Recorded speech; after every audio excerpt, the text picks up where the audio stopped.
السلام على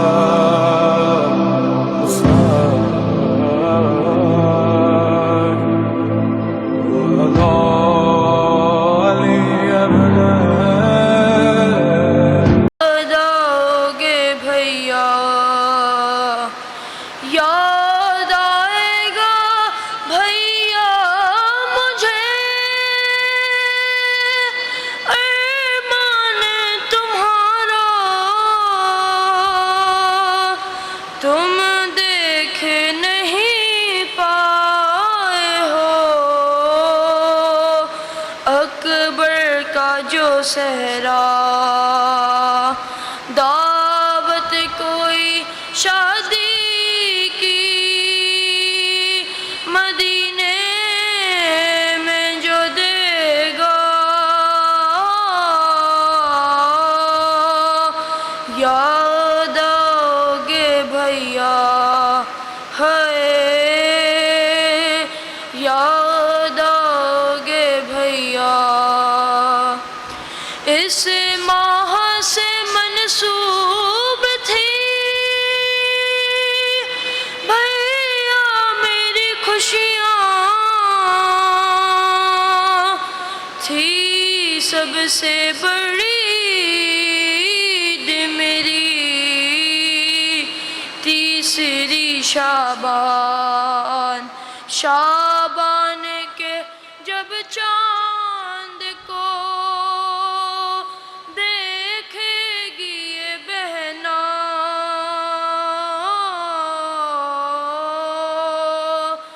یاد آؤ گے بھیا ہے یاد آؤ گے بھیا اتنا تھا خیال آپ کو پردے کا برادر لے جاتے تھے تم رات کو اماں کی لحد پر اب دیکھے گی زینب کے کھلے سر کو یہ دنیا یاد آؤ گے بھیا ہے یاد آؤ گے بھیا دیدار بھی ہو جائے گا بیٹی کے بہانے کیا شام کے زندان میں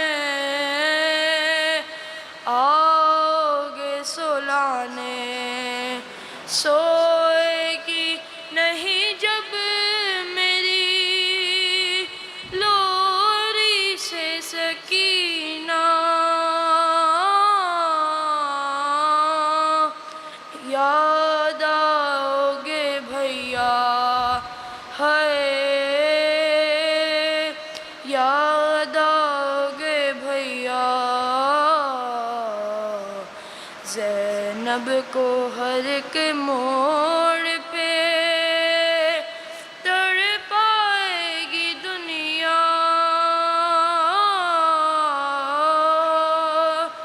یاد آؤ گے بھیا ہے یاد آؤ گے بھیا محمد وآل محمد صلوات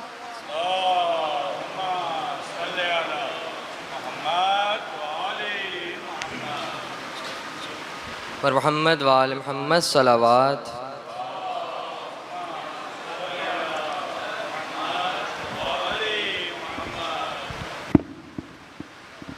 آ جاؤ چاند میرے تیری پیاس میں بجھاؤں اصغر میں تیری ماں ہوں آ جاؤ چاند میرے تیری پیاس میں بجھاؤں اصغر میں تیری ماں ہوں میرے لاڈلے کہاں ہو سینے تمہیں لگاؤں، اصغر میں تیری ماں ہوں، آ جاؤ چاند میرے، تیری پیاس میں بجھاؤں، اصغر میں تیری ماں ہوں۔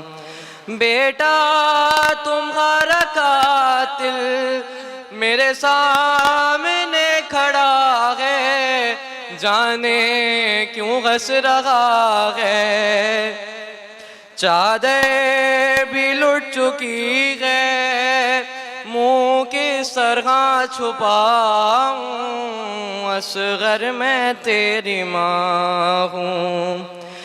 تیرے جھولے کو سکینہ رو رو کے چومتی ہے، تجھے گھر میں ڈھونڈتی ہے، تیری موت کی خبر میں کیسے اسے سناؤں، اصغر میں تیری ماں ہوں، اصغر میں تیری ماں ہوں۔ میری جان جا رہی ہے یہ سوچ سوچ اصغر، اس پھول سے گلے پر یہ تیر کیسے جھیلا، بہنوں کو کیا بتاؤں، اصغر میں تیری ماں ہوں، اصغر میں تیری ماں ہوں۔ نیزے سے گر رہا تھا ننھا سا سر تمہارا، دل روتا ہے ہمارا، میرے ہاتھ تو بندھے ہیں، سر کس طرح اٹھاؤں، اصغر میں تیری ماں ہوں، اصغر میں تیری ماں ہوں۔ جب رات ہوگی رن میں ہو جائے گا اندھیرا، ڈرنا نہیں ہے بیٹا، دادی کہیں گی تم سے آ میں تمہیں سلاؤں، اصغر میں تیری ماں ہوں، اصغر میں تیری ماں ہوں، آ جاؤ چاند میرے، تیری پیاس میں بجھاؤں، اصغر میں تیری ماں ہوں، اصغر میں تیری ماں ہوں۔ برائے تعجیل ظہور امام زمان بلند ترین صلوات۔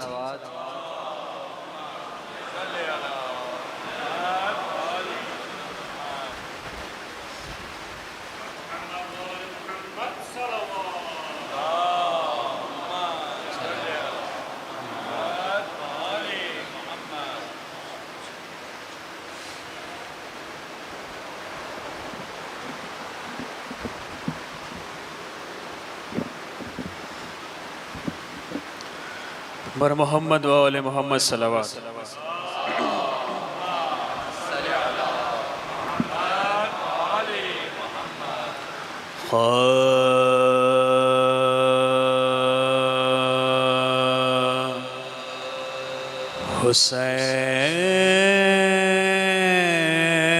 حسین شاغبی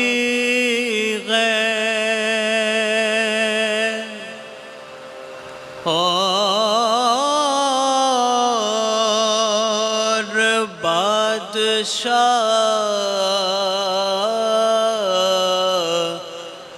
بھی غیر،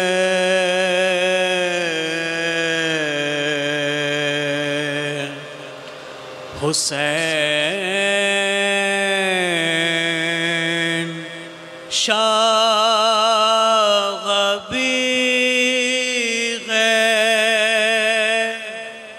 اور بادشاہ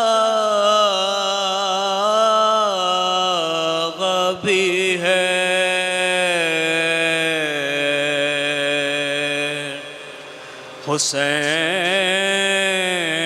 دین بھی گئے اور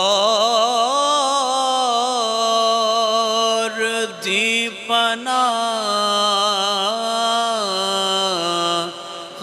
بھی گئے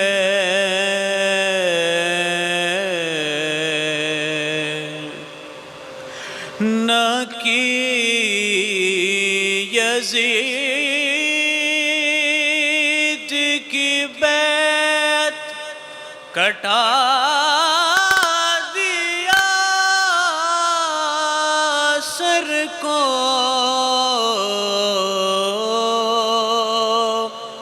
نہ کی یزید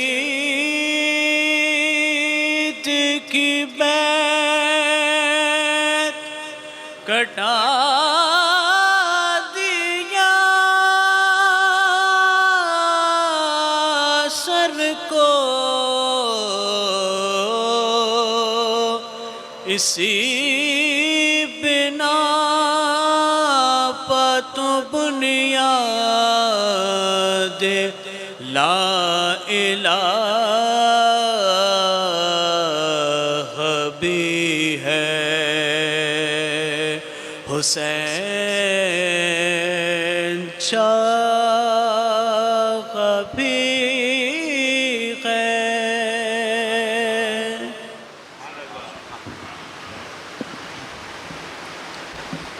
بر محمد و آل محمد نعرہ صلوات صلی علی محمد و آل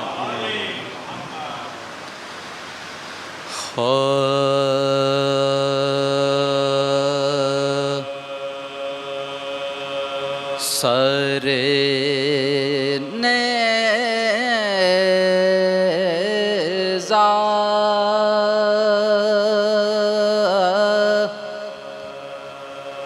سر نیزہ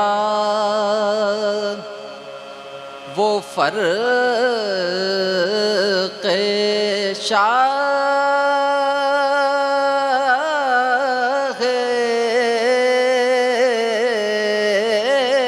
خدا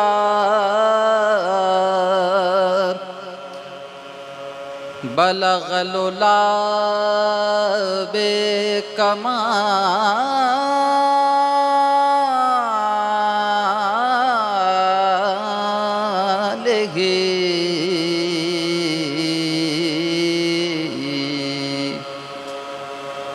گیا شام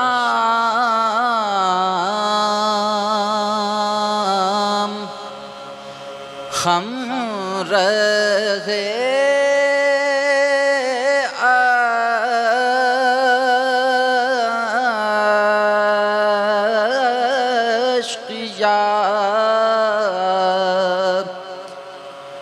کشفت دجا بے جمالہ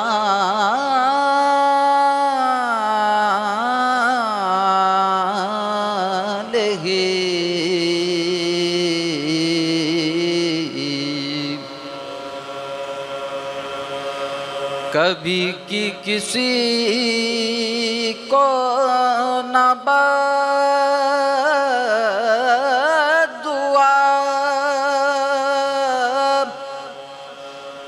حسنت جمیع خصالہ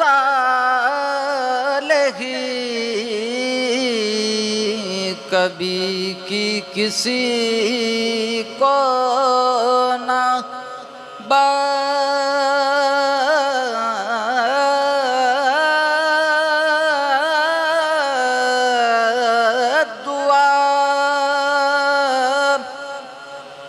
حسنت جمیع خصالہ تو یہ اہل نفاق نے کہا صلو علیہ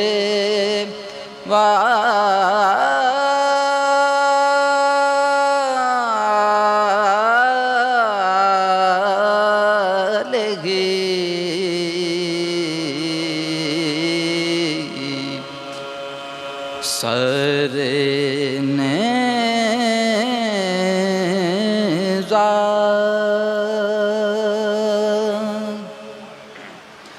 نعرہ صلوات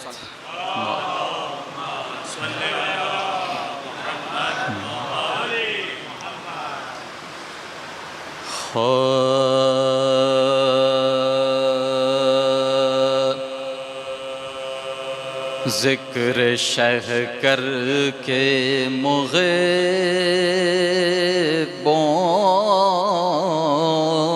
کو رلایا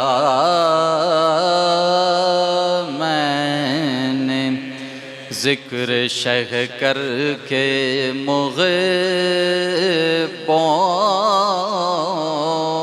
کو رلایا میں نے اپنا گھر مجرائے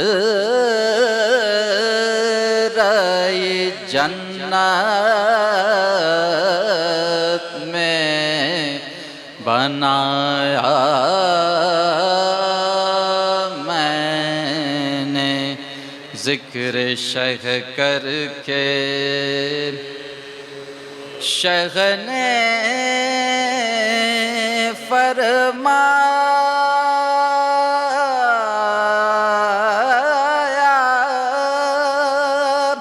کروں گا نہ گلہ امت کا شیخ نے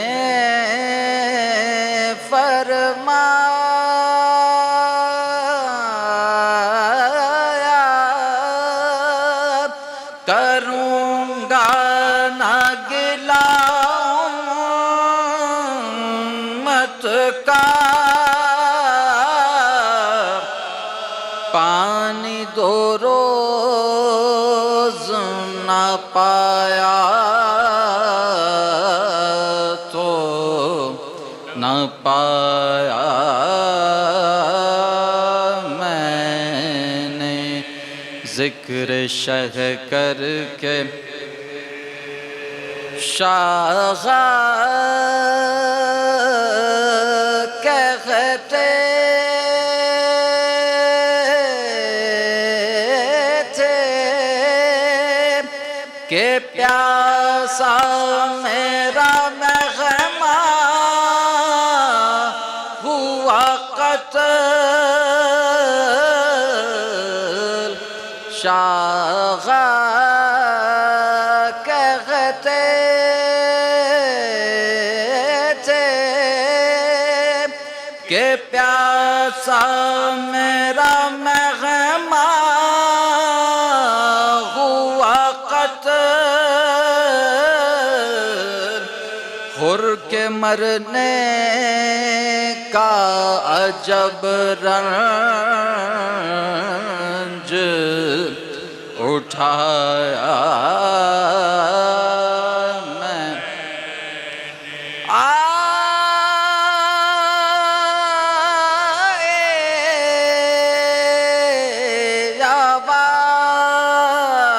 آواز علی کی ناکڑ ہو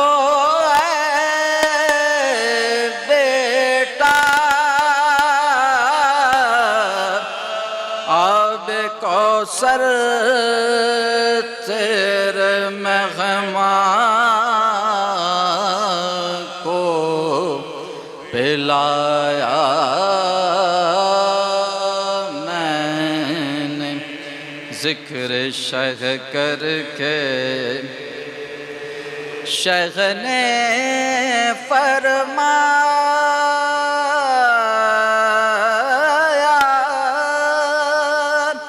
میرے بھائی کے بازو کاٹے اس پہ بھی غات نہ امت پا اٹھایا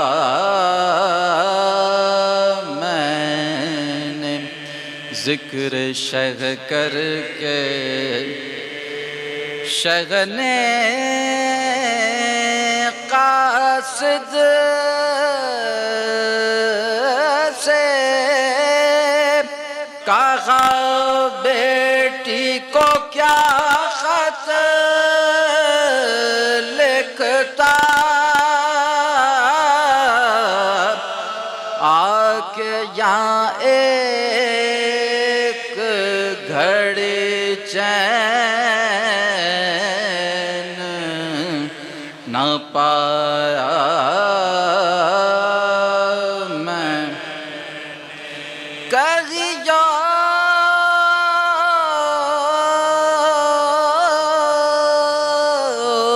صغرا سے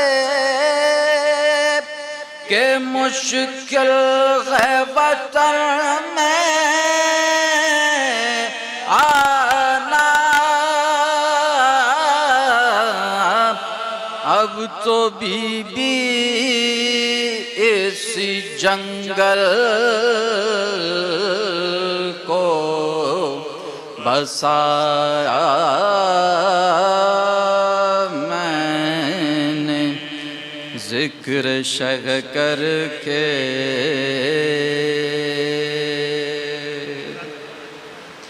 فاتح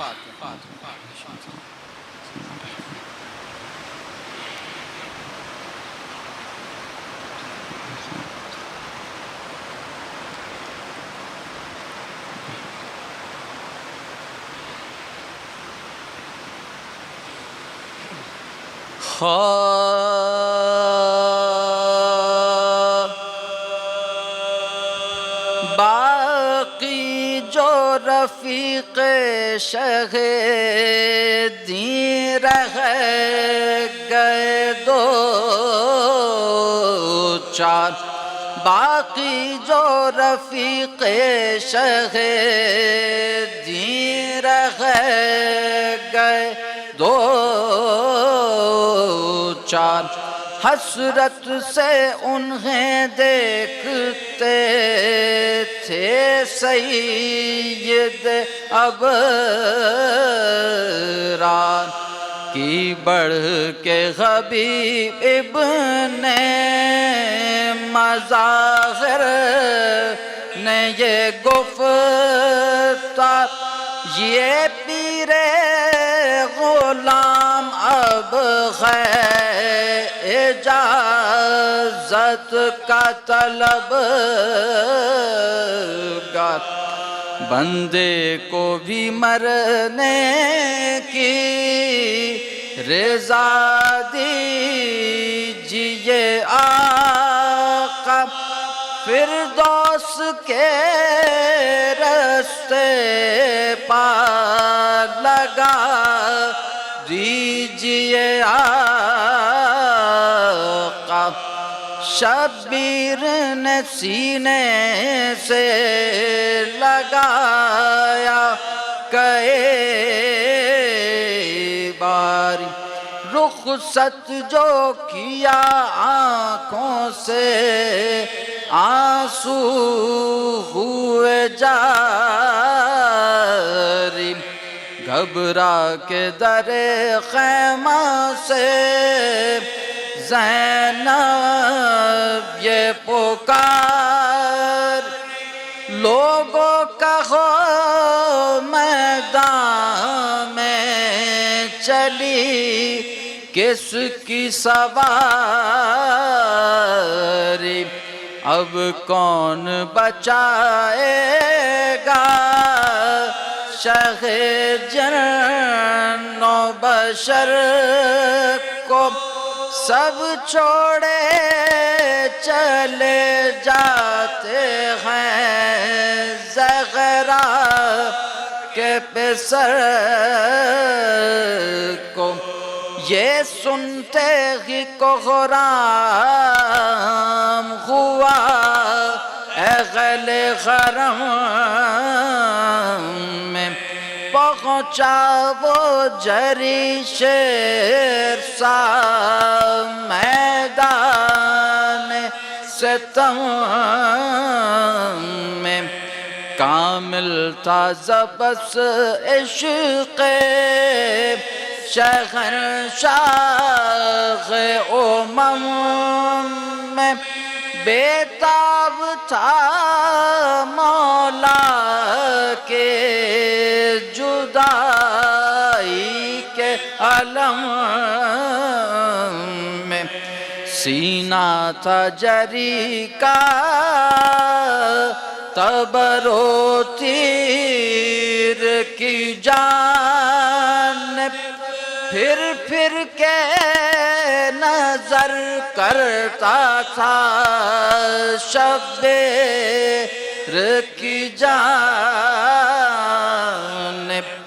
پیری میں جو دکھائی جوانوں کی شجاعت تھرانے لگے عضو بدن گھٹ گئی طاقت دم چڑھ گیا گرمی سے ہوئے پیاس کی شدت دل سے کہا اب عالم فانی سے غیر خست نے لشکر اعدا کو نہ شمشیر کو دیکھا کس یاس سے مڑ کر رخ شبیر کو دیکھ سینہ چدہ تیروں سے ہوا فرق دو پارا رگ رگ جو کٹی پھر نہ رہا ضبط کا یارا شیرازہ اجزائے بدن کو گیا سارا گرتے ہوئے گھوڑے سے یہ حضرت کو پکار یہاں آپ کا آنا میرے بخشش کی سند غد اے شیر الہی کے پسر وقت مدد ناگاہ صفیں چیر کے آئے شیخ ذیشان دیکھا کہ وہ مظلوم کوئی دم کا غم غیمہ لاش سے لپٹ کر یہ پکارے بصدف غم اے دوست میرے تیرے محبت کے میں قربان دکھلا دو مجھے زخم کہاں کا ہے بھائی سینے سے لپٹ جاؤ کے غم آئے ہیں بھائی دکھلا دو مجھے زخم کہاں کا ہے بھائی سینے سے لپٹ جاؤ کہ غم آئے ہیں بھائی باقی جو رفیق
ایک دفعہ اور درود پڑھنے مل کر محمد آل محمد.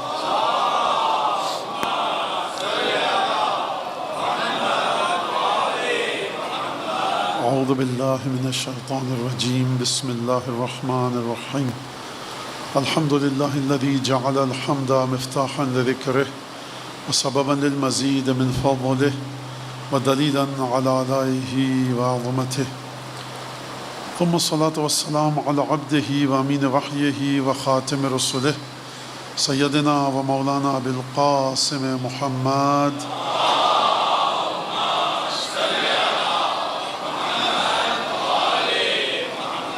وعلى أهل بيته الطيبين الطاهرين الذين أذهب الله عنهم الرجس وطهرهم تطهيرا.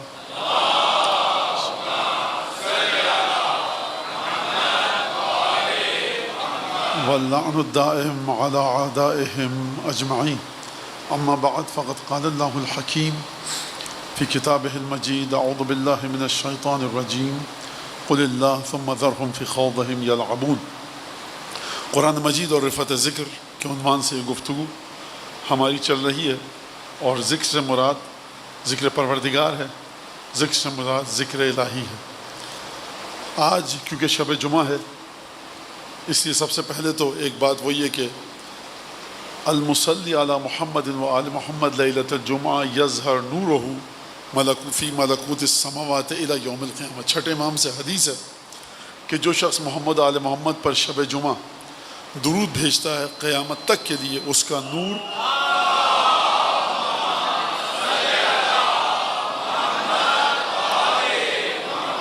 قیامت تک کے لیے اس کا نور ملکوت السماوات میں یعنی آسمان کے ملکوت میں چمکتا رہتا ہے. اور ظاہر سی بات ہے کہ یہ واحد ذکر ہے کہ جو ہر آن ہر لحظہ ہر لمحہ خود خدا بھی انجام دیتا ہے اور ملائکہ کو بھی حکم ہے کہ وہ انجام دیں.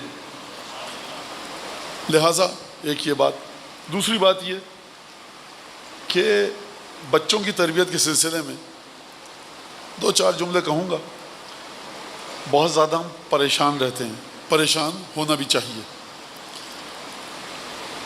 اور دیکھیے مذہب ثقافت پر اثر ڈالتا ہے اور ثقافت مذہب پر اثر ڈالتی ہے.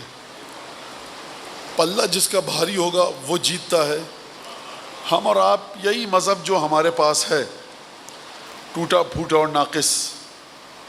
بہتوں کو یہ بات بری لگے گی لیکن یہ حق ہے. کیوں؟ کیونکہ مذہب اس وقت کامل ہوتا ہے کہ جب صاحب الیوم اکملت لکم دینکم آپ کے درمیان ہو. جب صاحب مذہبی آپ کے درمیان نہیں ہے تو آپ کس بلبوتے پر دنیا کی ثقافتوں کی یلغار کے سامنے کھڑے ہوں گے؟ نہیں کھڑے ہو سکتے. کبھی آپ نے دیکھا ہے کہ پائلٹ کے بغیر جہاز اڑے؟ کوئی بچہ کہے گا مولانا کو پائلٹ اور کمپیوٹرائز سسٹم سافٹ ویئر اور کیا کیا. تو بھائی کوئی ہے اڑانے والا، اپنی مرضی سے کچھ نہیں ہو سکتا. خوب یاد رکھیے خدا نے دین بھیجا ہے معصوم کے ساتھ. جب تک یہ دین جڑا رہے گا تو اس میں طاقت ہے کہ دنیا کی ہر طاقت سے مقابلہ کر سکے. لیکن جب معصوم غیبت میں ہیں تو اس دین کے بارے میں زیادہ نعرہ مت لگائیے کہ ہم اس دین کے ذریعے سب کچھ حل کر لیں گے. میاں اگر آپ کی اتنی اوقات ہے کہ آپ اسی دین کے ذریعے سب کچھ حل کر لیں تو خدا کیوں انتظار کروا رہا ہے آپ کو کہ 12واں آئے گا تب مکمل ہوگا کام؟ لہٰذا یہ بات اپنے کانوں میں کھول کر اچھی طرح سے گھول لیجئے، اتار لیجئے، مضبوطی کے ساتھ اپنے حافظے میں اس کو سپرد کر لیجئے. محبت اہل بیت، عبادتیں، نماز، ذکر، دعا موضوع ہے ہمارا. اس لیے بعض ثقافتی چیزیں ایسی ہیں کہ جب گھر میں آ جائیں تو وہ تمام عبادتوں کو آہستہ آہستہ ختم کر دیتی ہیں. کوئی اس بات پر زیادہ خوش نہ ہو کہ مولانا دیکھیے ہمارے یہاں ٹی وی میں ہر چیز دیکھی جاتی ہے، گھر میں پردہ نہیں ہے، نماز نہیں ہے، لیکن محبت اہل بیت ہے. جلد یا بدیر یہ محبت اہل بیت رخصت ہو جائے گی. بڑی جلدی کے ساتھ اس مسئلے کو صحیح کیجئے اپنے اپنے گھروں میں. یہ ہو نہیں سکتا کہ ثقافت کی ان چیزوں کو کہ جس کی جانب آئمہ نے مذمت کے ساتھ نشاندہی کی ہے کہ یہ تمہاری شخصیت کو گھن کی طرح چاٹ جائے گا، برباد کر دے گا گھروں کو تمہارے. اگر جناب امیر المومنین عقل اور حیا اور دین کی تعریف کر رہے ہیں تو یہ نہیں ہو سکتا کہ میں اپنی عقل کو کی تعطیل کر دوں، حیا میرے گھر سے رخصت ہو جائے اور اس کے بعد میں دین پر پابند رہوں. یہ ہو نہیں سکتا. جناب امیر المومنین فرما رہے ہیں، آئمہ فرما رہے ہیں. لہٰذا دین کے اس پہلو کو جس کا تعلق آپ کی ثقافت کے ساتھ ہے اپنے گھروں میں زندہ کیجئے. اور شاید مشکل ترین کام جن خطوں میں، جن ملکوں میں، جن شہروں میں ہے کہ دین پر چلا جائے، اس میں سے ایک یہی ملک ہے اور یہی شہر ہے کہ جہاں آپ رہ رہے ہیں. سب سے بڑی بنیادی چیز کیا ہے؟ لولا الخبز ما عبد اللہ. اگر روٹی نہیں ہوتی خدا کی عبادت نہیں کی جا سکتی تھی. خالی شکم کفر کی طرف لے کر جاتا ہے، معصومین نے فرمایا.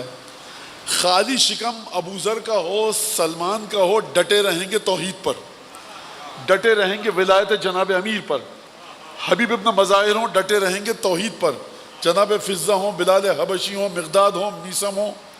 لیکن ہم اور آپ جیسے عام انسان، رسول خدا نے فرمایا لہٰذا جو شخص لوگوں کے شکم کو سیر کرتا ہے اور جو شخص لوگوں کی مشکلات کو دور کرتا ہے وہ جان لے کہ وہ توحید الہی کی خدمت کر رہا ہے.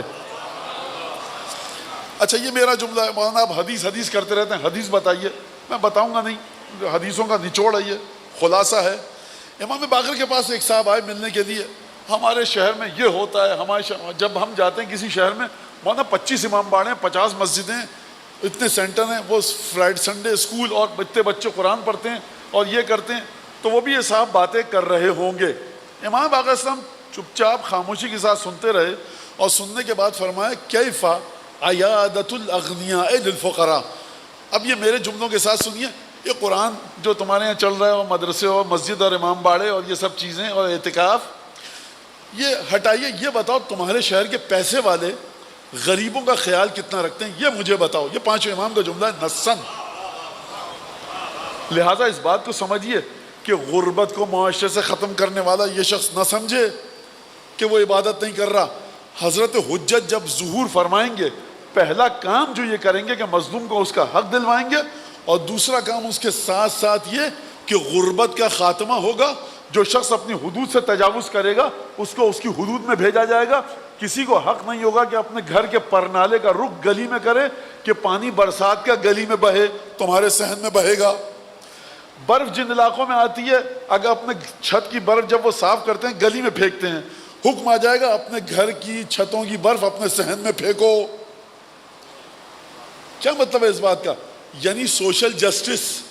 یاد رکھیے گا، نہ آپ کی نمازیں کسی کو متاثر کر سکتی ہیں، نہ آپ کی عزاداری، نہ آپ کا قرآن، نہ آپ کے پیشانی کا گٹا. سوسائٹی میں آپ کی کمیونٹی کیا کر رہی ہے، کس سطح پر ہیں آپ سوسائٹی میں. یہ سب سے عظیم ترین اذکار میں سے ایک ذکر ہے. بہت آپ کا وقت لیا، حدیث کی صورت میں اس بات کو بیان کر دوں. کونوا دعاۃ للناس بغیر السنتکم. لوگوں کو دعوت دو دین کی طرف زبان ہلائے بغیر، عمل کے ذریعے دعوت دو. یہ کبھی آپ نے پوچھا جناب خدیجہ کی دولت گئی تو کہاں گئی؟ یہ کبھی آپ نے پوچھا فدق کی دولت گئی تو کہاں گئی؟ یہ سب کی سب محتاجوں میں تقسیم ہو جاتی تھی. ملکۃ العرب خطاب ہے، فدق کی مالک ہیں، لیکن اس کے باوجود گھر میں فاقے ہو رہے ہیں. یہ پیسہ جا کہاں رہا ہے؟ یہ جا رہا ہے مسلمانوں کی حالت کو سدھارنے کے لیے. لہٰذا خوب اچھی طرح سے اس بات کو آپ اپنے ذہنوں میں اتار لیجئے کہ نہ آپ کی مجلس، نہ آپ کا ماتم، نہ امام باڑہ، نہ مسجد، نہ قرآن، نہ نماز، سماج میں اس سے کوئی فرق نہیں پڑ رہا. سماج میں کوئی آپ کو اس نگاہ سے نہیں دیکھتا. میں ممبر ہے ورنہ نام لیتا. کچھ کراچی اس شہر کی کمیونٹیز ہیں جو اس ملک میں نہیں رہتی، سب سے زیادہ اسی شہر میں رہتی ہیں. اگر میں آپ سے کہوں فلاں کمیونٹی، مبہم انداز میں بات نہیں کر رہا، میرے ذہن میں نام ہے، میں لینا نہیں چاہ رہا، فلاں کمیونٹی سے جو کہ غیر مسلم ہے، اس سے تعلق رکھنے والے ایک لڑکے نے گلی میں موبائل چھین لیا. میری عمر کے جو لوگ واقف ہیں اس شہر کی ڈائیورسٹیز اور ڈائیورسیفائڈ کمیونٹیز، مختلف کمیونٹیز سے، وہ کبھی نہیں مانیں گے فلاں کمیونٹی کا نوجوان موبائل چھین ہی نہیں سکتا. اب آپ کہیے تم نماز نہیں پڑھتے، تم روزہ نہیں رکھتے، تم فلاں کام نہیں کرتے، تم حج پہ نہیں جاتے، تم یہ نہیں کرتے. سماج دیکھتا ہے آپ کو جب آپ گھر سے باہر قدم نکالتے ہیں تو کس طرح سے چلتے ہیں. خوب توجہ کیجیے گا اس بات کے اوپر. لہٰذا یہ ذکر الہی کا اہم ترین مرحلہ ہے کہ جس سے ہمارا سماج غافل ہے. لیس الخیر، جناب امیر المومنین، لیس الخیر ان یکثر مالک و ولدک. خیر یہ نہیں ہے کہ تمہارا مال بڑھ جائے، تمہاری اولاد بڑھ جائے، تمہارے 10 12 5 7 10 لڑکیوں، بلکہ خیر یہ ہے کہ یعظم یا یکثر علمک و یعظم حلمک. خیر یہ ہے کہ تمہارے پاس بہت کثیر علم ہو اور اس کثیر علم کے ساتھ تمہارے پاس زبردست حلم ہو، صبر، شکیبائی، ٹالرنس، پیشنس ہو. علم کے ساتھ کیا چیز سچتی ہے؟ برداشت. وَانْتُبَاهِي بِعِبَادَةِ رَبِّكَ. اور تم جو فخر کرنے کی چیز تمہارے پاس ہو وہ یہ ہو کہ تم یہ کہو کہ میرے شب و روز اپنے رب کی عبادت میں گزرتے ہیں. اور عبادت کا معنی کیا ہے؟ سماج کے لیے، دین کے لیے کام کرنا. 7ویں امام سے پوچھا گیا جب میں رسول اللہ 2 لفظوں میں بتائیے مد دین، دین کیا ہے؟ 2 لفظوں میں بتائیے. کوئی یہ جواب دے ہی نہیں سکتا. فرمایا 2 لفظوں میں بتائیے دین کیا ہے. آپ سب یہاں موجود ہیں، سینکڑوں مجلسیں سن چکے ہیں. مجھ سے بھی آپ پوچھیں، اگر مجھے یہ حدیث پتہ نہ ہوتی تو میں بھی اناپ شناپ ہانکتا رہتا، لیکن اب مجھے پتہ چل گئی ہے تو میں یہی جواب دوں گا. دین کیا ہے؟ مجھے 2 لفظوں میں بتائیے. 6 امام سے اگر پوچھا یا ابن رسول اللہ یہ بتائیے توحید اور عدل کیا ہے، امام نے کہا ہمارے دادا جناب امیر المومنین سے پوچھا گیا تھا کہ 2 لفظوں میں بتائیے. عدل اور توحید کو جناب امیر نے 2 لفظوں میں بتایا ہے. 2 لفظوں میں. ایسے لفظ نہیں کہ کھوکھلے ہوں، کمزور ہوں. بلاغت کا بھی خیال رکھا ہے، فصاحت کا بھی خیال رکھا ہے، توحید کا بھی خیال رکھا ہے. آپ کیا بات کر رہے ہیں؟ آپ ان کے ماننے والے نہیں ہیں جو سوال کرو بغلیں جھانکنے لگیں. خوب توجہ کیجیے اس بات کے اوپر. 7ویں امام سے فرمایا کہ دین کے صرف لیت دین کیا، دین کیا ہے بتائیے. مختصر الفاظ میں 2 جملوں میں فرمایا التعظیم لامر اللہ والنصیحۃ لخلق اللہ. خدا کے امر کی تعظیم کرو. 2 جملے مجھے کہنے دیجیے. 7ویں امام کا قول ہے تعظیم کرو. کس کی؟ خدا کے امر کی، خدا کے حکم کی تعظیم کرو، احترام کرو، بڑا سمجھو. اور خدا کی مخلوق کی کیا کرو؟ عزت کرو. عزت کے لیے ایک عربی میں لفظ ہے تکریم. مولا نہیں لائے تکریم کا لفظ، فرمایا نصیحہ. کیوں؟ کیونکہ اس نے کہا تھا مختصر ترین الفاظ میں.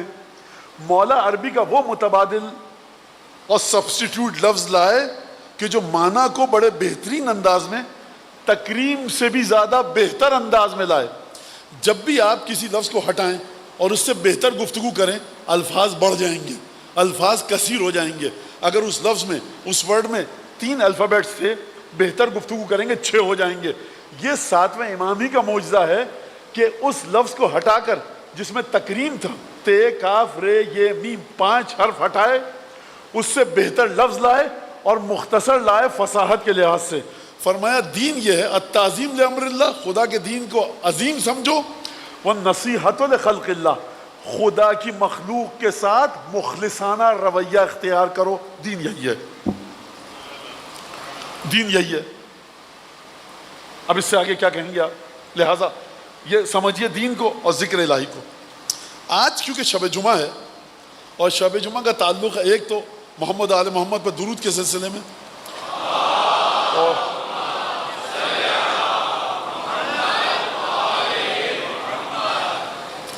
اور میں نے جو کہا کہ بچوں کی تربیت، تو دیکھیے لمبی لمبی آپ لوگ چیزیں کرتے ہیں. مولانا ہم نماز شب بھی پڑھواتے تھے بچے سے، بچہ بگڑ گیا. یہ مخصوصاً جو مغرب کی طرف یا ویسٹرن اورینٹڈ سوسائٹیز ہیں، فرض کیجئے کہ ایشیا پیسیفک اس طرف، وہاں پہ وہ ہے یورپی سوسائٹی کا ہی وہ تصویر ہے ایک. تو ہم اپنے بچوں کو نماز شب بھی پڑھواتے تھے، زیارت واعظ بھی پڑھواتے تھے، جامع کبیرہ بھی، عاشورہ بھی، یہ بھی، قرآن بھی. تب بھی بچہ بگڑ گیا. کس نے کہا تھا بچے پہ اتنا بوجھ لا دیں؟ کس نے کہا نماز شب ضمانت دیتی ہے 8 سال کے بچے سے پڑھوائیں تو وہ سدھرے گا؟ کس نے کہا تھا آپ سے؟ وہ مولانا وہ علامہ ہلدی کا قصہ سنا تھا. آپ کا بیٹا علامہ ہلدی ہے یا آپ فخر المحققین ہیں؟ جتنے پروں میں طاقت ہے میاں اتنی پرواز کرو اور بچوں کو بھی اتنی پرواز کرواؤ.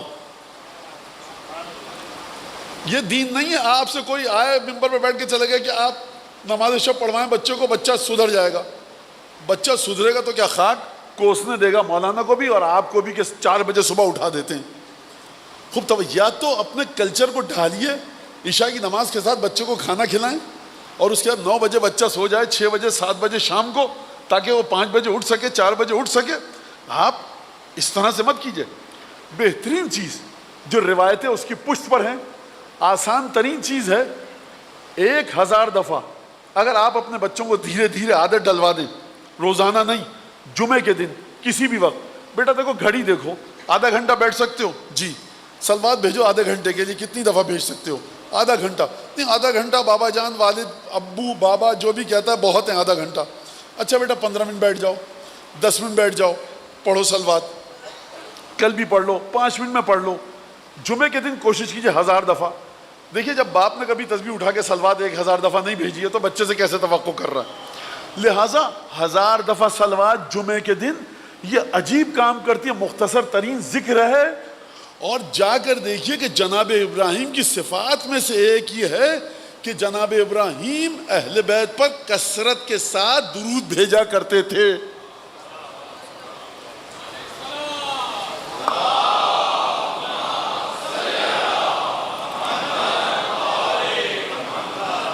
اہل بیت کے یہاں آپ دیکھیں گے مختصر ترین ذکر ہے، طویل ترین ذکر ہے. اگر سورہ یاسین پڑھنے کا حکم ہے تو انا انزلنا پڑھنے کا بھی حکم ہے. مومن کا دوست کہا گیا انا انزلنا کو. علامہ مجلسی کے والد فرماتے ہیں ہم حج پہ جا رہے تھے، مجلسی کے والد صاحب بہار الانوار کے والد، ہم حج پہ جا رہے تھے اور ہم نے 12 دفعہ جب بھی سفر کا آغاز ہوتا تھا 12 دفعہ میں آیت الکرسی پڑھتا تھا.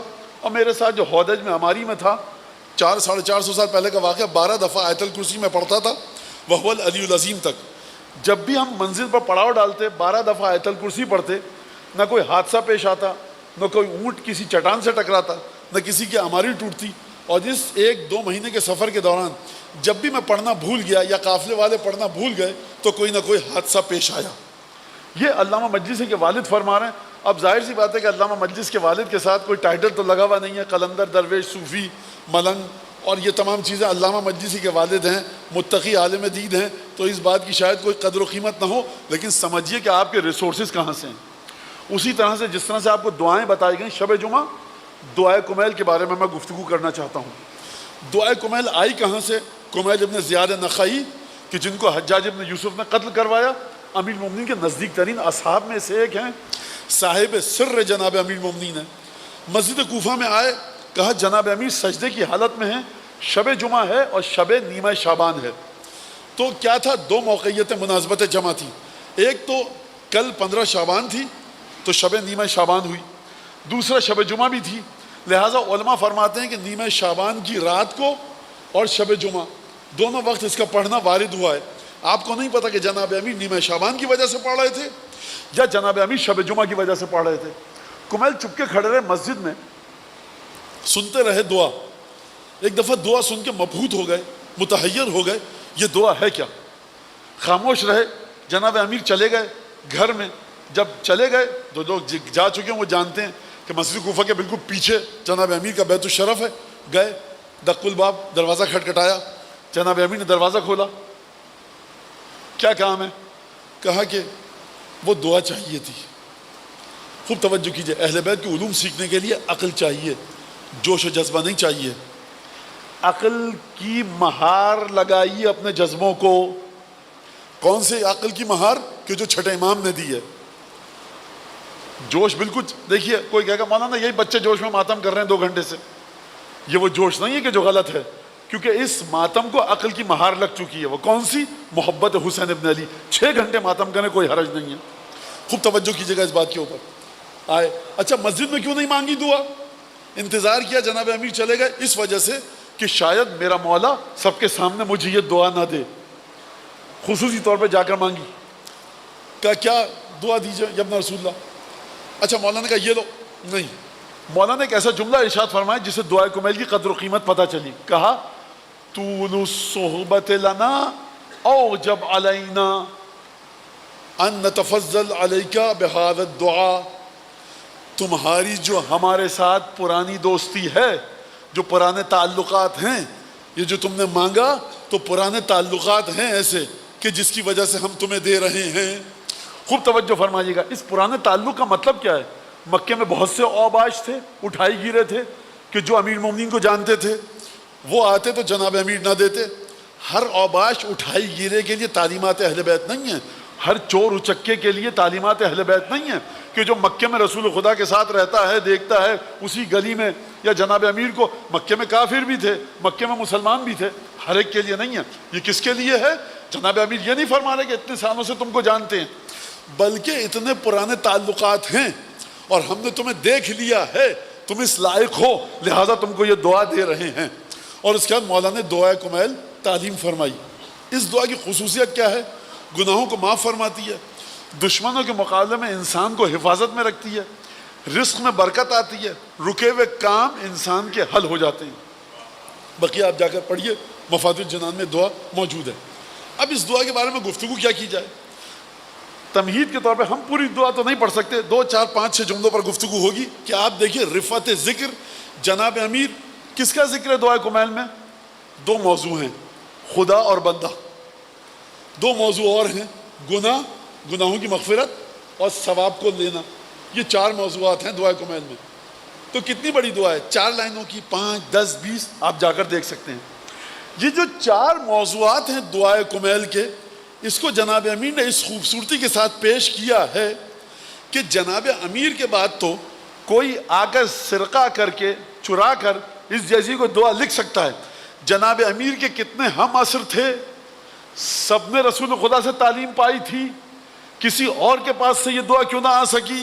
اس کا مطلب یہ ہے کہ علوم اہل بیت کا تسلسل اگر ائمہ اہل بیت سے ہو، اگر اہل بیت سے ہو، اگر جناب امیر سے ہو، تو وہی عام سی بات کہ گناہ، ثواب، جنت، جہنم، خدا، بندہ، یہ بھی جب جناب امیر گفتگو فرمائیں گے تو بالکل مختلف گفتگو ہوگی. میری درخواست ہے کہ جا کر ضرور ترجمے کو پڑھیے گا آج رات کو دعائے کمیل کے. اس کے بعد کیا مسئلہ ہے؟ اس کے بعد مسئلہ یہ کہ خدا کو ایک حقیقت کے طور پہ ثابت کروایا. 4 5 جملے سن لیجئے، اس کا مطلب کیا ہے. ایک حقیقت ہے چاند، ہے کہ نہیں ہے؟ ایک حقیقت ہے سورج، ایک حقیقت ہے زہرہ، عطارد، مشتری، زحل، یہ سارے سیارے ہیں. آپ سے میں کہوں وہ ستارہ اتنے کلومیٹر کی بلندی پر ہے، سورج اتنے میل کی بلندی پر ہے، وہ پہاڑ اتنا اونچا ہے، ماؤنٹ ایورسٹ ایسا ہے، K2 ایسا ہے، خدا ایسا ہے. تو آپ کہیں گے ٹھیک ہے یہ سب خدا کی مخلوقات ہیں، یہ خدا ہے. خشک توحید کو جو فلسفے میں آئے تو خشک توحید ہو جائے، جناب امیر نے اتنی مٹھاس کے ساتھ بیان کیا ہے کہ اب خدا چاند، سورج، ستارے کی طرح ایک بے جان حقیقت نہیں لگتا، بلکہ خدا کی خوبصورتی اس انداز سے بیان کی ہے کہ خود بخود انسان کا جی چاہتا ہے کہ علی کے خدا سے محبت کروں. لہٰذا وہ خدا جس کو محرک اول کہا، علت العلل کہا، سب سے پہلی چیز کہا کائنات کی، سب سے پہلے وہ تھا. فلسفیوں کی اصطلاح میں آپ بات کرتے رہیے، خشک اور خالی، بے جان، بورنگ ٹاپک ہے خدا کا وجود. لیکن یہی بورنگ، خشک اور خالی، بے کیف، بے لذت موضوع جب جناب امیر کی دعائے کمیل کے ذریعے آپ سمجھتے ہیں تو اس میں ایک ایسی لذت پیدا ہوتی ہے. اگر خدا ہے علی کا ایسا، لہٰذا ہم جناب امیر کے خدا کو مانتے ہیں، ہم رسالت مآب کے خدا کو مانتے ہیں. تو میں 2 4 جملے کہوں کہ کس طرح سے جناب امیر نے محبت کرنا سکھایا خدا کے وجود سے. سب سے پہلے تو یہ کہ کس طرح سے خدا کی توصیفات اور تعریفات کو بیان کیا.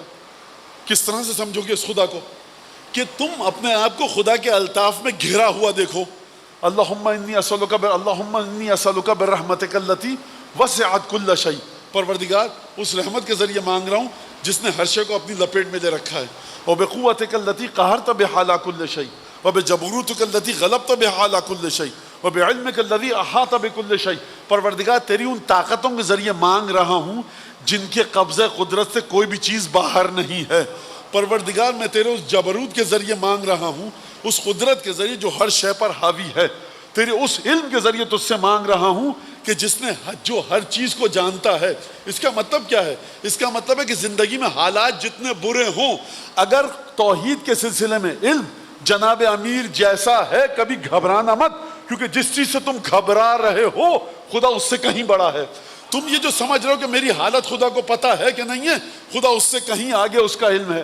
مولانا یہاں پر اہل بیت کا ذکر تو نہیں آیا، آپ تو کہتے ہیں ہمیشہ اہل بیت اہل بیت اہل بیت، تو سرکار آپ سمجھتے ہیں کہ اہل بیت کی محبت کا مطلب یہ ہے کہ جب آپ نماز پڑھیں کیا خدایا دیکھتا رہیو، دیکھ پروردگار محبت اہل بیت بھی ساتھ میں ہے۔ اہل بیت کی محبت وہ کرامت ہے جو ہر چیز کے ساتھ جڑی ہوئی ہے۔ مولانا آپ آکسیجن کا ذکر کرتے ہیں، ہم نے کینو کھایا، مالٹا کھایا، امرود، کیلا، سیب، انناس کھایا، تو یہ آکسیجن کہاں پر ہے؟ ہمیں تو نہیں ملی کہیں آکسیجن۔ تو اس سے کیا کہے گا سائنٹسٹ کہ میاں بیٹا چندہ اگر آکسیجن نہیں ہوتی تو یہ کچھ بھی نہیں ہوتا۔ ضروری نہیں ہے کہ آم کے اوپر ایک پرنٹڈ لفظ آئے کہ آکسیجن اس میں ہے، یہ اس طرح سے ہے، ایک اسٹلٹ وے میں ہے، ڈسکریٹلی ہے، خفیہ طریقے سے ہے کہ تم دیکھ نہیں سکتے، لیکن اس کا وجود نہ ہو دنیا کی کوئی بھی لذت نہیں لے سکتے۔ لہٰذا سب سے پہلی چیز تو یہ کہ محبت اہل بیت کا مطلب کیا؟ کیوں مفاتیح اٹھائی، کیوں دعا کمیل پڑھی؟ جناب امیر کی ہے یہ دعا، یہیں سے محبت اہل بیت جڑ گئی۔ نہیں مولانا اس دعا کمیل میں تو محبت اہل بیت کا کوئی ذکر نہیں ہے، سرکار خود سید و سردار اہل بیت پڑھ رہا ہے، یعنی جب آپ لے رہے ہیں اس دعا کو تو جناب امیر کی محبت اور ولایت کے صدقے میں لے رہے ہیں، ضروری نہیں ہے الگ سے بورڈ لگے۔ اور اس کے بعد ایک اور جملہ وہ یہ کہ جناب امیر نے جب دعا توحید پر دعا کر لی، جنت کا ذکر کر لیا، جہنم کا ذکر کر لیا، عذاب کا ذکر کر لیا، خدا کی سزاؤں کا ذکر کیا، خدا سے مغفرت کا ذکر کیا، آخر میں دعا کو ختم کس پر کیا؟ اہم ترین دعا پر، وصلی اللہ علی محمد وآلہ وسلم تسلیما کثیرا، پروردگار ہر گناہ کی مغفرت مانگ چکا ہوں، ہر ثواب تجھ سے مانگ چکا ہوں، ہر غلطی کو چاہتا ہوں کہ تو میری غلطی کو پاک و صاف کر دے، لیکن اس کے باوجود آخر میں ایک ذکر کیا کہ پروردگار اب آخر میں تجھ سے دعا یہ ہے کہ محمد و آل محمد پر تو درود بھیج۔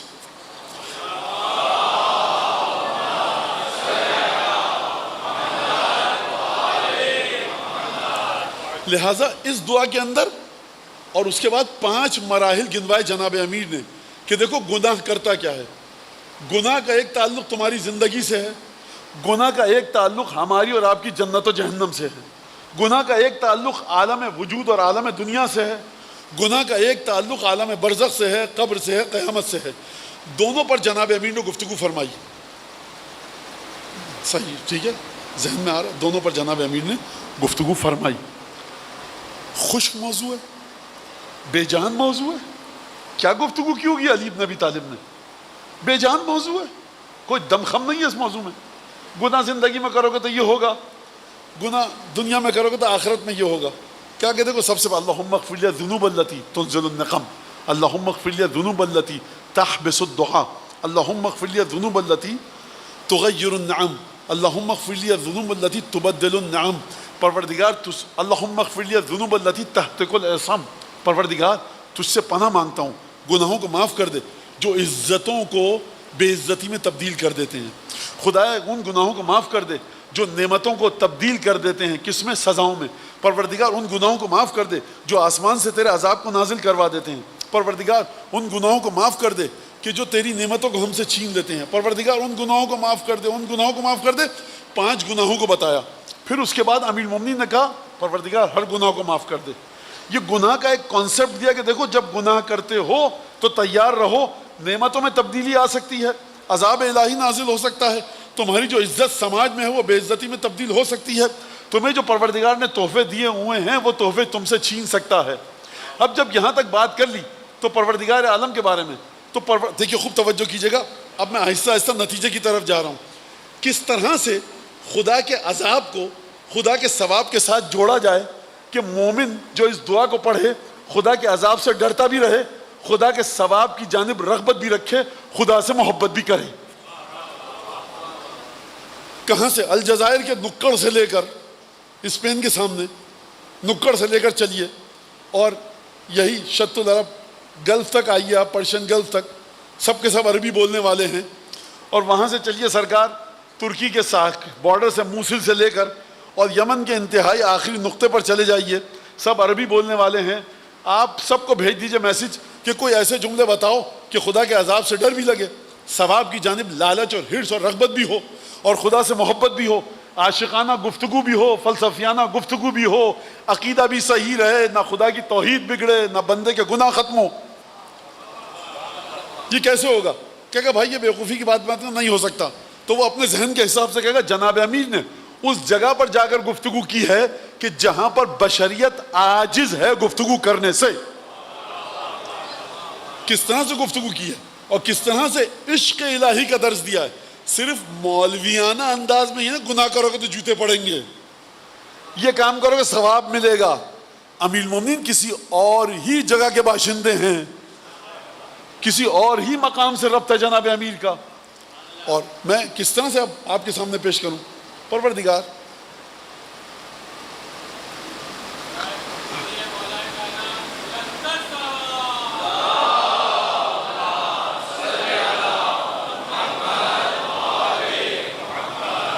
قضیت بہی, پروردگار تیرا فیصلہ ہو چکا ہے اخلاد المعاندین, تو یہ فیصلہ کر چکا ہے کہ ان تملأ الجنت ان تملأ النار, تو اپنی جہنم کو آتش جہنم سے بھر دے گا, من الجنت والناس اجمعین وان تخلد فیہا المعاندین.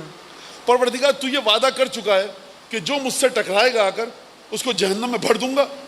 اور دیکھو گھبرانا مت, یہ 6 ارب میں سے 7.5 ارب چلے جائیں گے جہنم میں. میں سب کو جہنم ہی نہیں کہہ رہا, میں ایک فرضیہ پیش کر رہا ہوں جو بچے کہتے ہیں. تو جہنم کیا ہوگا؟ خدا کہہ رہا ہے سب کو ڈال دوں گا, میری جہنم چھوٹی نہیں پڑے گی.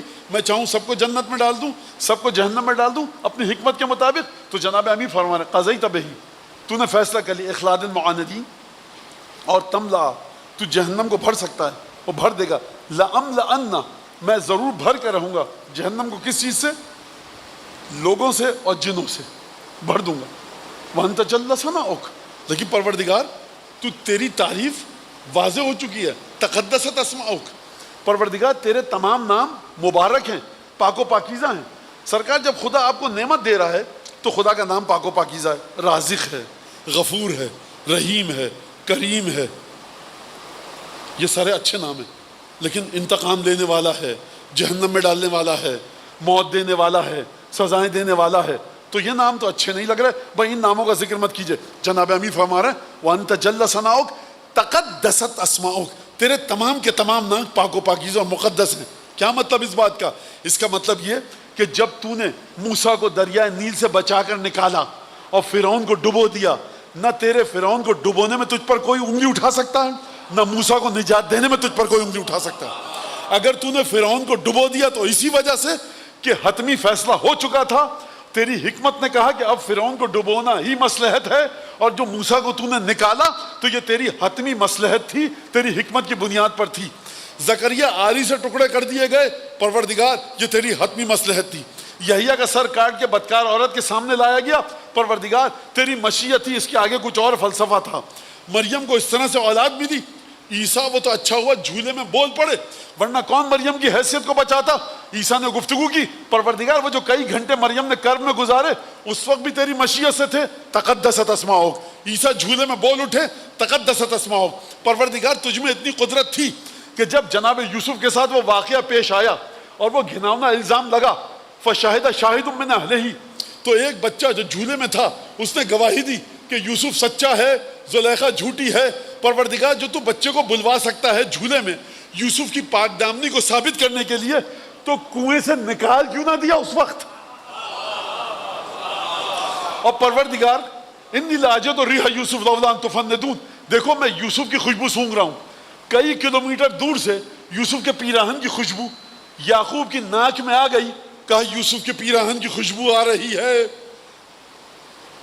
قمیص کو ڈالا گیا یوسف کی, یعقوب کی آنکھوں پر بینا ہو گئے, آنکھیں آ گئیں. ایک دفعہ آنکھیں آ گئیں، پروردگار یہ پیدل چلتے ہوئے گئے تھے یوسف کے بھائی، کنویں میں ڈال دیا تھا، وہاں سے یعقوب نہ سمجھ پائے کہ میرا بیٹا کہاں ہے. یوسف نہ اب نبی ہیں نہ اس وقت نبی تھے، تو تو نے کیسے خوشبو کو پہنچایا؟ اگر تجھے بینا کرنا ہی تھا، پیغمبر خدا ہیں، بیٹے کی قمیص کے ذریعے آنکھیں آ رہی ہیں، تو یہ تو چاہتا کیا ہے؟ پروردگار کہے گا دیکھو تقدست اسماؤک، جب کنویں میں ہم نے مدد نہ کی تب بھی ہم پاک و پاکیزہ تھے، کنعان مصر میں جب پہنچایا تب بھی ہم پاک و پاکیزہ تھے. پروردگار پیراہن ڈالا گیا بیٹے کا باپ کے اوپر، بیٹا نبی نہیں ہے، آنکھیں آ گئی تو شاید جواب آئے کہ دیکھو ہمیشہ یاد رکھنا انبیاء کے بیٹوں کی طاقت کو کم مت سمجھنا، ان کے ذریعے بھی کبھی کبھی انبیاء تک پہنچا جا سکتا ہے. لہٰذا تم جو آ رہے ہو حسین ابن علی کی عزاداری کرنے کے لیے، وہ یعقوب اور یوسف کا رشتہ تھا، لیکن وہ اس مقام پر نہیں تھے کہ جو حسین ابن علی کے بارے میں فرمایا الحسن والحسین سیدہ شباب اہل الجنہ. وہ یعقوب نبی کے بیٹے تھے، یوسف جنت کے جوانوں کے سردار نہیں تھے. قمیض ڈالی گئی غیر نبی کی نبی پر، آنکھیں آ گئیں تو یہ سوچو کہ وہ نواسا، وہ بیٹا جو جنت کے جوانوں کا سردار ہے، اس کے جھولے سے فرشتہ مس کرے، گھبرانا مت، ذری سے کمالات صادر ہوں، ٹھکرا مت دینا. وَأَنْتَ جَلَّ ثَنَاؤُكَ قُلْتَ مُبْتَدِعًا وَتَطَوَّلْتَ بِالْإِنْعَامِ مُتَكَرِّمًا أَفَمَنْ كَانَ مُؤْمِنًا كَمَنْ كَانَ فَاسِقًا لَا يَسْتَوُونَ. پروردگار تو نے یہ وعدہ کیا ہے، لیکن فاسق اور مومن کبھی برابر نہیں ہو سکتے. پروردگار کیا تو مجھے جہنم میں ڈالے گا؟ جناب امیر کے جملے، کس طرح سے تو مجھے جہنم میں ڈالے گا؟ کیف تسمع صوتا، تو اس کی آواز کیسے سنے گا؟ یتقلقل بین اطباقها، جو جہنم کے طبقوں میں، جہنم کی منازل میں، آگ کے شعلوں میں گھرا ہوا ہوگا. انت تسمع صوتا وترى مکان، پروردگار تو اپنے بندے کی آواز سنے گا. وهو يضج اليك ضجيجا معملا لرحمتك، پروردگار تیرا میں وہ بندہ ہوں کہ تو نے اگر مجھے جہنم میں بھی ڈال دیا تو میں تیری رحمت کا امیدوار رہوں گا. خوب توجہ کیجیے گا، میں تھوڑی دیر پہلے ایک جملہ کہا تھا کہ عذاب خدا کو ثواب خدا کے ساتھ سمجھا کر خدا کے عشق کو دلوں میں بیدار کرنے والی ذات ہے جناب امیر کی. لہٰذا کس طرح سے اس کے بارے میں خوب غور کیجیے، ان جملوں کے بارے میں کہ کس طرح سے ان تین موضوعات کو جناب امیر نے یکجا اکٹھا کیا. فرمایا پروردگار حبنی صبرت علی حر نارک فکیف اصبر النظر الی کرامتک، وحبنی صبرت علی عذابک فکیف اصبر عن النظر الی کرامتک. پروردگار اگر تو نے مجھے جہنم میں ڈال بھی دیا تو پروردگار دیکھ، سن لے مجھ سے، میں جہنم کے شعلوں میں جلنے کو تو برداشت کر سکتا ہوں، لیکن تیری بے رخی کو کیسے برداشت کروں گا اگر تم مجھ سے رخ کو پھیر لے؟ یہ کس خدا کا پتہ دینا ہے جناب امیر؟ پروردگار فرض کر لیتے ہیں کہ تو مجھے جہنم میں ڈال دے گا، میں جہنم کی تکلیف کو برداشت کر لوں گا، لیکن تو نے اپنا چہرہ مجھ سے پھیر لیا تو میں کیسے برداشت کروں گا؟ پروردگار ہے یاد، پروردگار اترا کا معذبی، پروردگار کیا میرا یہ نہیں خیال کہ تم مجھے عذاب دے گا. اتسلم الی البلاء من کفیت ورحمت تباعد من ادنیتہ، پروردگار کیا تو اس کو بلاؤں کے حوالے کر دے گا قیامت میں جس کو تو نے خود پال پوس کے بڑا کیا ہے؟ اتشرد من آویت، جس کو تو نے خود پناہ دی ہے، کیا تو اس کو اپنی بارگاہ سے دھتکار دے گا؟ پروردگار ما ہاکذا الظن بک، علی اپنے خدا کے بارے میں یہ نہیں سمجھتا. یہ صرف دعا نہیں ہے، یہ توحید کا درس ہے، یہ ان تمام چیزوں کا درس ہے کہ جو جناب امیر دینا چاہ رہے ہیں. جناب امیر کی بارگاہ بلند آواز سے درود بھیجیے.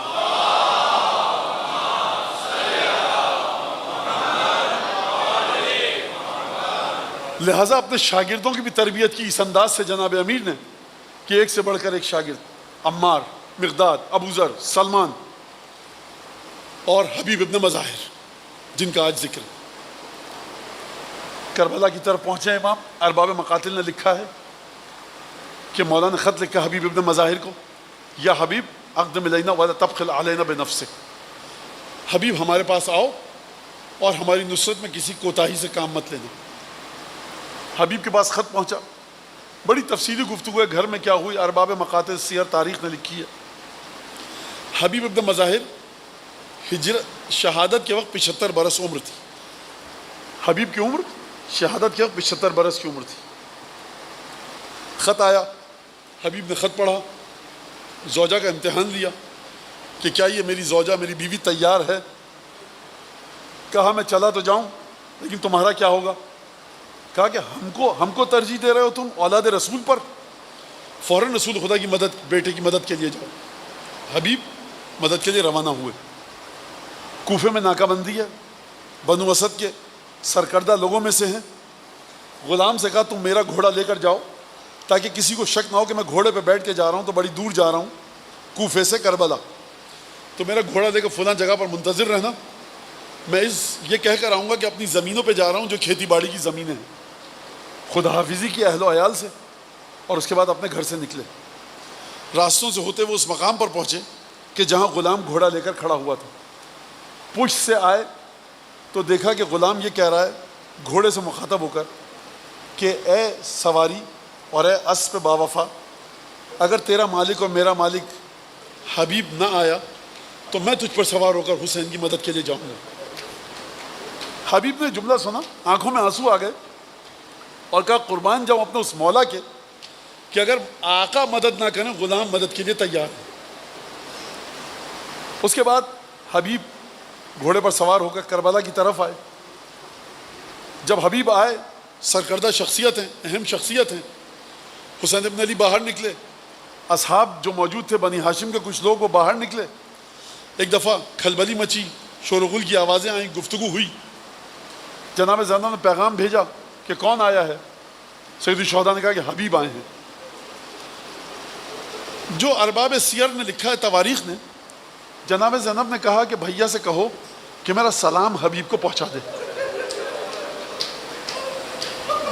جب حبیب کا سلام پہنچا ہے، لطم وجہہ، حبیب نے اپنے چہرے پر تماچا مارا اور کہا کہ اب اولاد رسول پر یہ وقت آ چکا ہے کہ غلاموں کو اولاد رسول سلام پہنچائے۔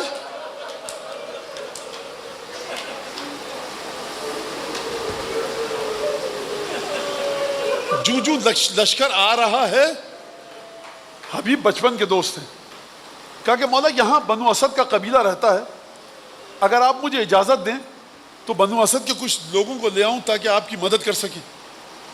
مولا نے اجازت دی، گئے۔ راستے میں شمر اور عمر سعد کو علم ہو گیا، 700 آدمیوں کی لشکریوں کی فوج آئی، ایک چھوٹی سی، مقابلہ ہوا۔ بنو اسد کے لوگوں نے کہا حبیب تم دیکھ رہے ہو کہ ہم میں مقابلے کی طاقت نہیں ہے، ہم حسین تک نہیں پہنچ پائیں گے، تم جاؤ اور مولا کو جا کر ہماری اب پیغام دے دو، ہم میں طاقت اگر ہوتی تو ہم ضرور آتے، لیکن اس لشکر سے لڑنا ہمارے بس کی بات نہیں ہے۔ گھمسان کی جنگ کے دوران حبیب کو یہ پیغام دیا، حبیب گئے اور اس کے بعد آ کر مولا کو پیغام دیا۔ مولا نے دعا دی بنی اسد کو اور حبیب کو بھی دعا دی۔ شب عاشور آئی، عبادتوں میں گزری۔ صبح کو حر ابن یزید رہائی کی پہلی قربانی، اس کے بعد ایک کے بعد ایک انصار سید الشہداء شہید ہوتے گئے، یہاں تک کہ ایک دفعہ حبیب ابن مظاہر نے رخصت کی اجازت چاہی۔ شب عاشور کو ایک بڑا واقعہ عجیب ہوا کہ یہ آواز کسی ساتھی تک پہنچ گئی کہ جب امام حسین خیمے میں تھے کہ بھیا آپ نے امتحان لے لیا اپنے ساتھیوں کا، کل کہیں یہ آپ کو چھوڑ کے نہ چلے جائیں۔ سید الشہداء نے یقیناً اپنے ساتھیوں کے لیے دعا فرمائی ہوگی۔ یہ آواز کسی ایسے شخص کے کانوں میں پہنچ گئی کہ جو خیموں پر پہرا دے رہا تھا، دوڑتا ہوا اصحاب کے خیمے میں گیا، کہا تم یہاں کیا بیٹھے ہو؟ رسول زادی کو تمہاری نصرت کا یقین نہیں ہے، چل کر نصرت کا یقین دلاؤ۔ ایک دفعہ زہیر ابن قین اٹھے، حبیب ابن مظاہر اٹھے، مسلم ابن اوسجہ اٹھے، بریر اٹھے، عابس اٹھے، یہ تمام کے تمام انصار آئے، اپنی تلواروں کو نیام سے نکالا، اپنی گردنوں پر رکھ کر کہا اے بنت رسول خدا، ہذہ اسیافنا علی نحورنا، یہ ہماری برہنہ تلواریں ہمارے گردن پر ہیں، اگر آپ حکم دیں تو اپنے ہاتھوں سے اپنا گلا کاٹ کر آپ کے سامنے رکھ دیں۔ ایک دفعہ بیوی نے دعا کی، یہ اصحاب اپنے خیموں میں گئے، صبح عاشور کا سورج طلوع ہوا، ایک کے بعد ایک لوگوں نے اپنی قربانی پیش کی، یہاں تک کہ حبیب ابن مظاہر کی باری آئی، اذن لیا، مقتل کی جانب گئے، گھمسان کا رن پڑا، ایک کے بعد ایک پہلوان کو رسم یہ تھی مقابلے کے لیے بلایا جاتا۔ جب مقابلہ طویل ہوا، ہر طرف سے گھیر کر 75 سال کے رسول خدا کے بوڑھے صحابی، جناب امیر کے بوڑھے صحابی، تشنہ لب، گرسنہ و تشنہ، ایک دفعہ ہر طرف سے حملہ کیا گیا۔ حبیب گھوڑے سے زمین پر گرے. آپ جانتے ہیں جب بھی کوئی گھوڑے سے زمین پر گرتا تھا السلام علیکہ یا ابن رسول اللہ کہہ کر پکارتا تھا. یعنی اپنی اولاد کو نہیں پکارتا تھا, اپنے قبیلے کو نہیں پکارتا تھا, السلام علیکہ یا ابن رسول اللہ کہہ کر پکارتا تھا. مجھے نہیں پتا حسین خود گئے, مجھے نہیں علم بنی ہاشم کے جوانوں کو بھیجا, لیکن جو مقتل میں لکھا ہے وہ یہ, ایک دفعہ حسین حبیب کی لاش پر آئے, ایک جملہ کہا, یا حبیب رحمک اللہ کنت فاضلا وکنت ختمت قرآن فی لیلۃ واحدہ, تم حافظ قرآن تھے, ایک رات میں قرآن ختم کرتے تھے. بس ایک دفعہ حبیب کے جنازے کو لا کر گنج شہیدہ میں رکھا گیا, حسین ابن علی شہید ہوئے, عباس شہید ہوئے, بنو ہاشم کی شہادت ہوئی, شام غریبہ آئی. میں کہوں گا حبیب ابن مظاہر ذرا گنج شہیدہ سے اٹھ کر آؤ, تم نے کہا تھا کہ ہماری تلواریں ہماری گردنوں پر ہیں, اگر حکم دیں تو اپنے ہاتھوں سے اپنے گلے کو کاٹ دیں. ذرا اٹھو, اپنی شہزادی کی مدد کرو. کوئی نہیں ہے جو بیویوں کو لشکر یزید سے بچائے. شہزادیاں ایک خیمے سے دوسرے خیمے میں, خیموں میں آگ لگی ہے. حسین ابن علی کی بیٹیاں ہیں, کرتے کے دامن میں آگ ہے, کوئی بچانے والا. اللہ لعنت اللہ علیہ.